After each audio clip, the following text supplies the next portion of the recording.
કેમ છો? મજામાં ને બધા? હવે આપણે સામાજિક વિજ્ઞાનનો બીજો ભાગ પાઠ 6 સ્વાતંત્ર્ય ચળવળમાં જોવાનો છે. કાલે આપણે જોયું કે ગાંધીજીનો હિંદમાં આગમન, એ પછી ગાંધીજી હિંદના વિવિધ ભાગોમાં ફરીને જે રીતે ભારતની પરિસ્થિતિ ભારતના લોકોને જુએ છે, એ પછી ધીરે ધીરે અંગ્રેજો સામે અવાજ ઉઠાવે છે.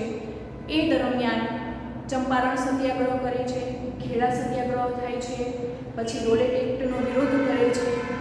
આ રીતે ગાંધીજી જુદા જુદા સત્યાગ્રહો કરીને ભારતના લોકોને કરમાંથી મુક્તિ અપાવે છે અને ભારતના લોકોને ધીરે ધીરે સ્વતંત્રતાના રસ્તે આગળ લઈ જાય છે.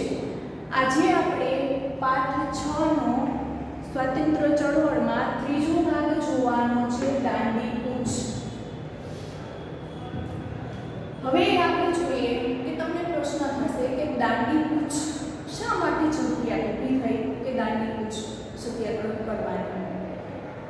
અંગ્રેજોએ જે મીઠું, જે આપણે રોજના જીવનમાં સૌથી વધારે આવશ્યકતા છે, રોજના ભોજનમાં આપણે કલ્પના ન કરી શકીએ કે મીઠા વગરનું ભોજન કેવું લાગે. તો આ જે મીઠું છે એના ઉપર અંગ્રેજોએ કર નાખ્યો, જેથી ભારતના ગરીબ લોકો માટે મીઠું ખરીદવું પણ અશક્ય થઈ પડ્યું. આ સમયે ગાંધીજીના નેતૃત્વ હેઠળ આ જે અંગ્રેજોએ મીઠા ઉપર કર નાખ્યો હતો એનો વિરોધ કરવા માટે દાંડી કૂચ યાત્રાની શરૂઆત કરવામાં આવી, જેમાં ગાંધીજી, એ સિવાયના બીજા નેતાઓ અને ભારતના લોકોએ મળીને મીઠાનો કર દૂર કરવા માટે સત્યાગ્રહ કર્યો. હવે આપણે દાંડી કૂચને વિગતવાર જોઈશું કે 1930માં મીઠાના અન્યાયી કાયદાનો વિરોધ કરવા માટે દાંડી યાત્રાની શરૂઆત કરવામાં આવી હતી. એ પછી જોઈએ તો કે 12 માર્ચ 1930ના રોજ અમદાવાદના સાબરમતી આશ્રમથી, જે ગાંધીજીનો આશ્રમ હતો, ત્યાંથી દાંડી કૂચની શરૂઆત કરવામાં આવી. એ પહેલા તો કે ગાંધીજીએ 11 માર્ચ 1930ના રોજ રાત્રે લોકોને સભામાં બોલાવ્યા. લોકોને મીઠાનો જે કર છે એ કઈ રીતે દૂર કરવો, સરકાર સામે કઈ રીતે લડત લડવી, અહિંસાથી કઈ રીતે આગળ વધવું, એ બધું સમજાવ્યું. એ સમય દરમિયાન ઘણા બધા લોકો ગાંધીજી સાથે આ યાત્રામાં જોડાયા. એમાં ખાસ આપણે જોઈએ કે સરોજિની નાયડુ અને મહાદેવભાઈ દેસાઈ, આ બે વ્યક્તિઓ હતા જે ગાંધીજીની સૌથી મહત્વના અને ટેકેદાર વ્યક્તિઓ ગણાતા હતા, જે મુખ્ય હતા. અને આ લોકો સાથે મળીને ગાંધીજીએ દાંડી કૂચ યાત્રાની શરૂઆત કરી. ધીરે ધીરે આપણે જોઈએ કે 6 એપ્રિલ 1930ના વહેલી સવારે મીઠાના કાયદાનો ભંગ કર્યો. તો 6 એપ્રિલના રોજ ગાંધીજી 370 કિલોમીટરની સફર કરીને પગયાત્રા દ્વારા 24 દિવસની યાત્રા પૂરી કરીને દાંડીના દરિયા કિનારે પહોંચ્યા 5 એપ્રિલના રોજ. 5 એપ્રિલના રોજ એ લોકો ત્યાં પહોંચ્યા. પછી 6 એપ્રિલની વહેલી સવારે દાંડીના દરિયા કિનારે જઈ દરિયા કિનારામાંથી મુઠ્ઠી મીઠું લઈ ગાંધીજીએ કહ્યું કે હું આ મીઠાના કાયદાનો ભંગ કરું છું અને આ જે બ્રિટિશના ઇમારત રૂપી પાયામાં હું લૂણો લગાડું છું. સવિનય કાનૂન ભંગની લડત આ જે દાંડી યાત્રા પૂરી થાય છે ત્યાંથી શરૂઆત થાય છે. હવે આ જે સવિનય કાનૂન ભંગની લડતનો આરંભ થાય છે એ સમય દરમિયાન દાંડીના જે દરિયા કિનારે છે ગાંધીજીએ મીઠાના કાયદાનો ભંગ કર્યો હતો, ત્યાંથી સવિનય કાનૂન ભંગની લડતો ચાલુ થાય છે અને આખા દેશમાં એ ફેલાય છે. દેશના વિવિધ સ્થળોએ લોકો આ જે લડત છે તેમાં જોડાય છે. ગુજરાતમાં ધરાસણા સત્યાગ્રહની જાહેરાત ગાંધીજીએ કરી. દાંડી કૂચ યાત્રામાં એ જે યાત્રા પૂરી થઈ એ પછી ગુજરાતનું ધરાસણા જે દરિયા કિનારે આવેલું છે એ દરિયા કિનારે જેટલા પણ મીઠાના અગરો હતા એ અંગ્રેજોએ પોતાના તાબા હેઠળ લઈ લીધા હતા. એ બધું સંચાલન પોતાના હાથ નીચે લઈ લીધું હતું, જેથી લોકોને મીઠું મેળવવા માટે તકલીફ પડતી હતી. તો ગાંધીજીએ જાહેરાત કરી કે ધરાસણા સત્યાગ્રહ માટે લોકોને તૈયાર કર્યા. 5 મે 1930ના રોજ ગાંધીજીની ધરપકડ કરવામાં આવી. અંગ્રેજ સરકારને ખ્યાલ આવ્યો કે ગાંધીજી દ્વારા ઠેર ઠેર જગ્યાએ દરિયા કિનારાઓએ જઈને મીઠાના કાયદાનો ભંગ કરે છે, એટલા માટે અંગ્રેજોએ ગાંધીજીની ધરપકડ કરી.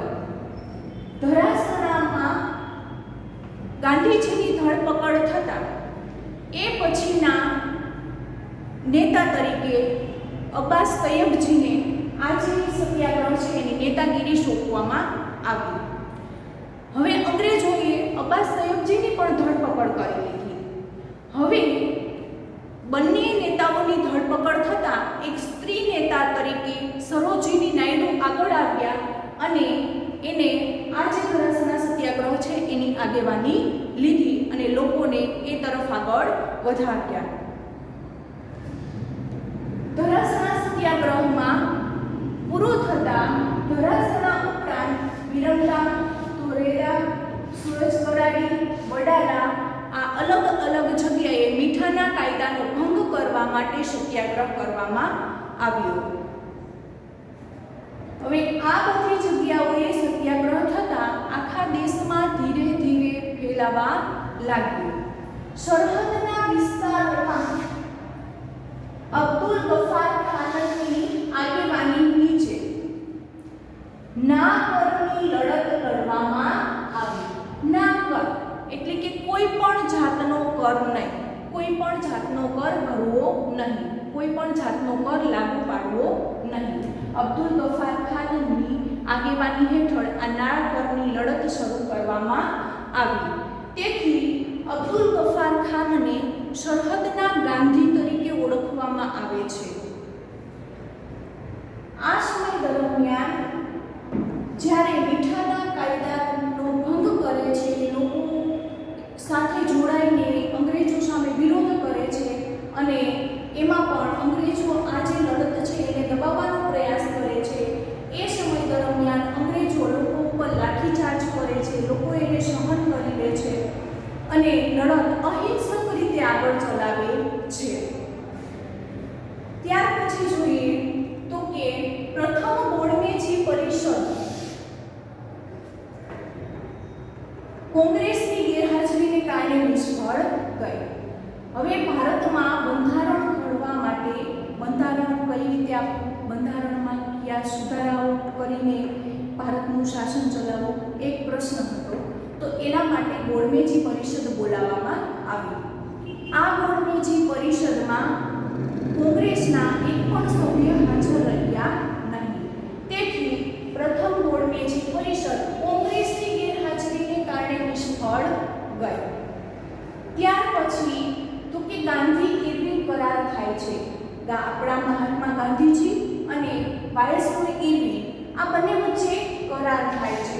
હવે આ કરારમાં કઈ કઈ બાબતો છે તેના વિશે તો કે મીઠા ઉપર જે કર લાદવામાં આવ્યો હતો એ કરને હળવો કરવો, એ સિવાય તો કે લોકોને સ્વતંત્રતા આપવી, જે આપણે રોલેટ એક્ટમાં જે સ્વતંત્રતા છીનવી લીધી હતી એની વાત આ કરારમાં કરવામાં આવી છે.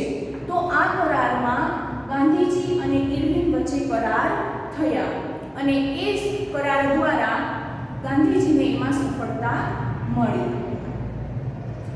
એ પછી જોઈએ તો કે આ જે સમય દરમિયાન ઇરવિન કરાર થયા ત્યારે એમાં ગાંધીજી અને ઇરવિન વચ્ચે જે કરાર થાય છે તે સમય દરમિયાન મળે છે અને મીઠાનો કર ઓછો થાય છે. લોકો ઉપર જે વધારે પડતા અત્યાચારો થતા હતા એ હળવા થાય છે. હવે જોવાનું છે આપણે હિંદ છોડો આંદોલન. અંગ્રેજોના અતિશોષણ અત્યાચારથી ભારતના લોકો થાકી જાય છે. પછી એ સમય દરમિયાન ગાંધીજી એમ કહે છે કે આ મારા જીવનની અંતિમ લડત છે.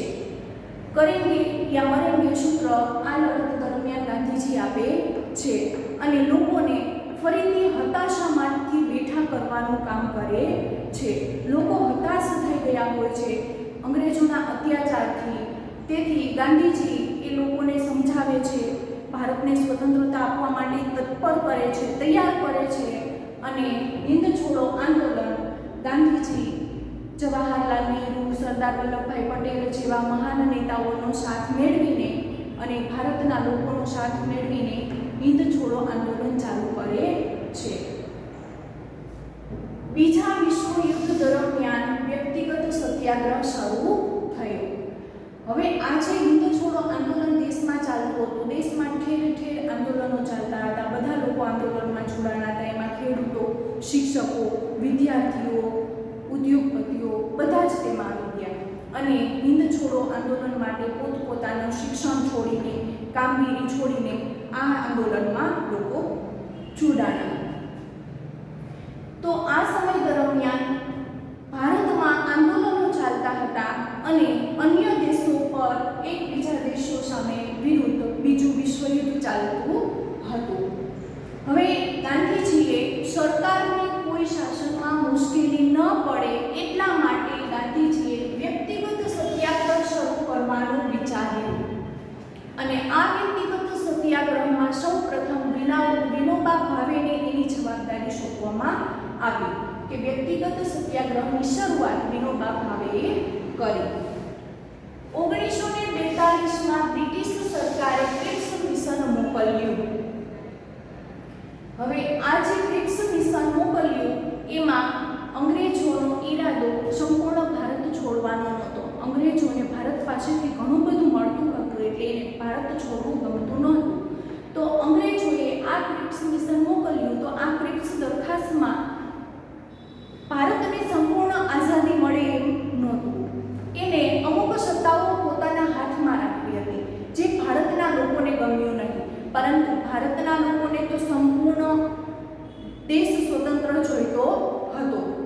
તો આ સમય દરમિયાન ક્રિપ્સ મિશનની દરખાસ્તોની લોકોએ વિરોધ કર્યો કે ભારતને સંપૂર્ણ આઝાદી જોઈએ. 8 ઓગસ્ટ 1942ના રોજ મુંબઈમાં હિંદ છોડો ઠરાવ પસાર કરવામાં આવ્યો. 8 ઓગસ્ટ 1942ની રાતે આ ઠરાવ પસાર કર્યો અને 9 ઓગસ્ટની વહેલી સવારે કોંગ્રેસી નેતાઓ, જેમાં આપણે જોઈએ કે ગાંધીજી, જવાહરલાલ નહેરુ, મૌલાના આઝાદ, આ બધા નેતાઓની અંગ્રેજોને જાણ થતાં ધરપકડ કરી લેવામાં આવી. અંગ્રેજોને ખ્યાલ આવી ગયો કે આ બધા લોકો હિંદ છોડો આંદોલનની તૈયારી કરે છે, જેથી મુખ્ય વ્યક્તિઓની ધરપકડ કરી લેવામાં આવી, જેથી એની જે પાછળના વ્યક્તિઓ છે એ કશું કરી શકે નહીં. પરંતુ એવું કશું થયું નહીં. ગાંધીજી અને કોંગ્રેસના અન્ય નેતાઓની ધરપકડ કરી લીધી. તેમ છતાં લોકોએ અહિંસક રીતે ભારતને આઝાદી મેળવવા માટે અંગ્રેજો સામે વિરોધ કર્યો અને હિંદ છોડો આંદોલન ચાલુ કર્યું. ઈસવીસન 1943ના અંત સુધીમાં મોટા પાયે સ્વાતંત્ર્ય સેનાનીઓની ધરપકડ કરી લીધી. અન્ય લોકો કશું ન કરી શકે એટલા માટે જે મુખ્ય નેતાઓ હતા એ બધાની ધરપકડ કરી એને જેલમાં પૂર્યા.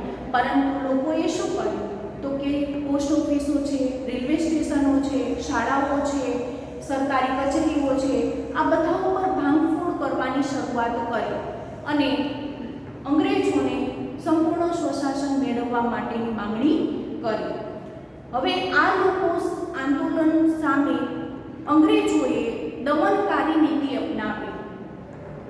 જેમાં મુખ્ય નેતાઓ છે એને જેલમાં પૂર્યા, ઘણા બધા લોકોની ધરપકડ કરી, ગોળીબાર કર્યો, લાઠીચાર્જ કર્યો, બાળકો અને સ્ત્રીઓ ઉપર અત્યાચારો કર્યા અને એના લીધે તેમ છતાં ભારતના લોકો પાછળ હટ્યા નહીં, જેથી અંગ્રેજોને ખ્યાલ આવી ગયો કે હવે ભારત છોડવાનો સમય થઈ ગયો છે. હવે ભારતના લોકો પરાધીન રહેવા તૈયાર નથી. ભારતના લોકોને વધારે સમય સુધી આપણી ગુલામીમાં રાખી શકશું નહીં અને ભારતના લોકો પણ વધારે ને વધારે ઉગ્રતાથી અંગ્રેજો સામે લડત આપી રહ્યા હતા. 1943ના અંત સુધીમાં સ્વાતંત્ર્ય સેનાનીઓની ધરપકડ કરી, તેમ છતાં ભારતના લોકોએ મુખ્ય નેતાઓની નેતાગીરી વગર પોતાનું કામ સારી રીતે કર્યું. પછી તો કે આજે ગાંધીજી દ્વારા જે સમજૂતી કરવામાં આવી તેમાં સ્વાતંત્ર્ય સેનાનીઓને જેટલા પણ કેદ કરવામાં આવ્યા છે તેને છોડવાની પણ અંગ્રેજ સરકારને દરખાસ્ત કરી અને અંગ્રેજ સરકાર દ્વારા આ દરખાસ્તને સ્વીકારવામાં આવી. ત્યારબાદ તો કે અંગ્રેજો ભારત છોડવા માટે માનસિક રીતે તૈયાર થયા અને ભારતના લોકો પણ અંગ્રેજો સામે વ્યવસ્થિત લડત આપીને ભારતનો સ્વતંત્રતા આપવામાં સારો એવો ફાળો આપ્યો છે. તો વિદ્યાર્થી મિત્રો, આ હતી આપણી દાંડી કૂચ અને હિંદ છોડો આંદોલન. આગળના વિડીયોમાં આપણે પાઠ 6નો ભાગ 3 જોઈશું. સુરક્ષિત રહો અને